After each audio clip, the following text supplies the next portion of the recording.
Hey everyone, today we're going to do something different. This is going to be the start of a new series where I talk about the many Spider-Man licenses, where merchandise and things to promote Spider-Man have been made.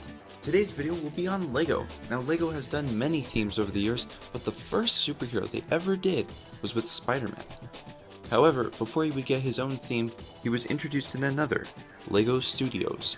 LEGO Studios was this cool theme where you would get a director, boom mic, minifigs, and basically studio playset. They had sets to mimic Indiana Jones, they had Jurassic Park 3 sets, they had monster sets, a set with a working camera, Nostell, Steven Spielberg, and of course, Spider-Man. The Spider-Man sets were released in 2002, and they included the Spider-Man Action Pack, which had a getaway car, a robber, director, a building, and Spider-Man minifig. The Action Studio, which had a building, Mary Jane, Green Goblin, and Spider-Man minifigs.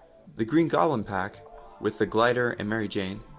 And there was a set that was never released, the wrestling set, which was going to have a wrestling ring, a camera guy, and Bonesaw McGraw! So you would have been able to recreate the scene if the set had been released. Such a shame.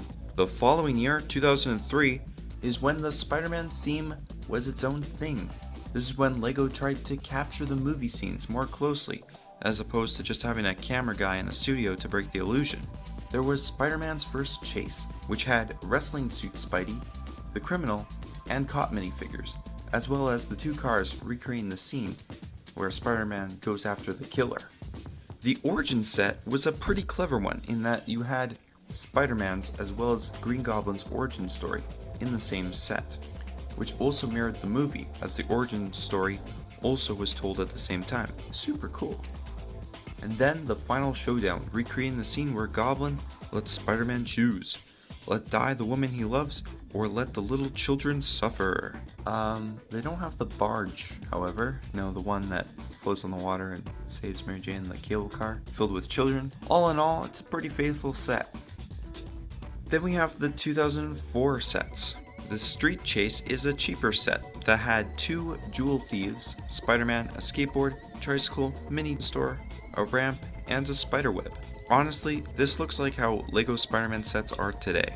Then we have Doc Ock's bank robbery, which recreates the scene where Doc Ock rips the vault open and steals monies. Simple set, but it gets the idea across, ties into the movie. Overall, pretty good set. And then we have Doc Ock's hideout, which recreates the scene where Doc Ock kidnaps Mary Jane. Now, this set is just amazing. Looking back at the instructions booklet, it's so cool how they have a blue tile to recreate the water, and you have a fusion core, and it's so awesome how they designed it to like come apart because it actually does in the movie. You can totally roleplay and just have Spider-Man swinging away. It's beautiful. I love how in the instructions booklet they tell you that you can take Peter Parker, make him unmasked Spider-Man, and make him masked completely Spider-Man. Looking at this set is so amazing. I just want to go into my Lego bin and just pick some pieces up and start building.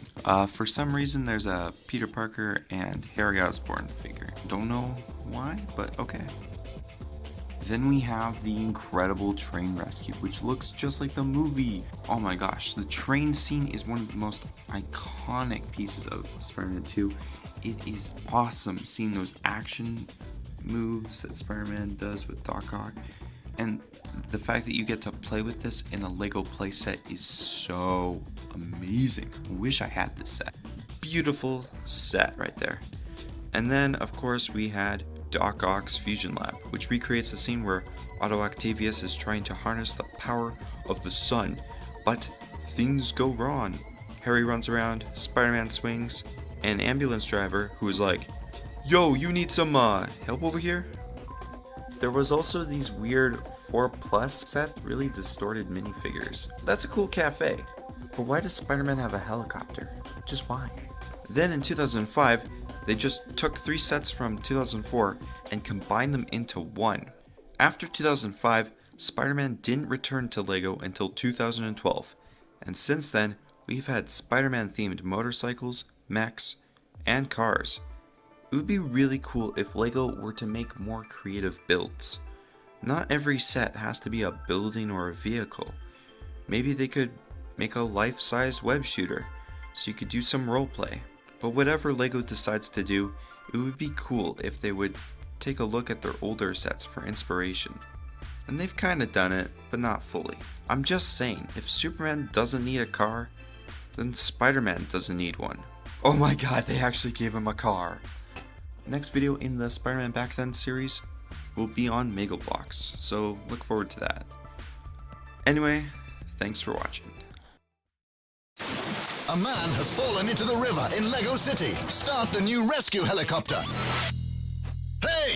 Build the helicopter. And off to the rescue. Prepare the lifeline. Lower the stretcher. And make the rescue. The new emergency collection from Lego City.